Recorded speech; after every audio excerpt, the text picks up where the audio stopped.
Баткен обласынан кайрылуу келип чыгып атат да. Коммерциялык банктардан буга чейин кредит алган биздин жарандарыбыз ушу маселеге каникул берүү маселесин көтөрүп атат да. Бул жерде ушуну карап койсоңуздар. Себеби көптөгөн жарандарыбыз үйсүз калды, качып кетти, ал жакта тополоң болду дегендей.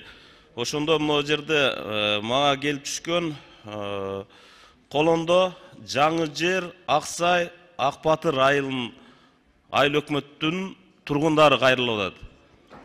Ушуну төрага, урматтуу төрага, ушундагы протокол тапшырма берип, ушу элдерибизге банктык каникул.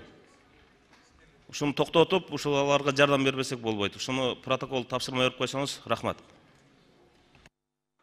Рахмат, Алмаз Акмунжанович. Ушул айтылган маселелер боюнча сөзсүз түрдө протоколдук тапшырманын негизинде бизге маалымат бериңиз.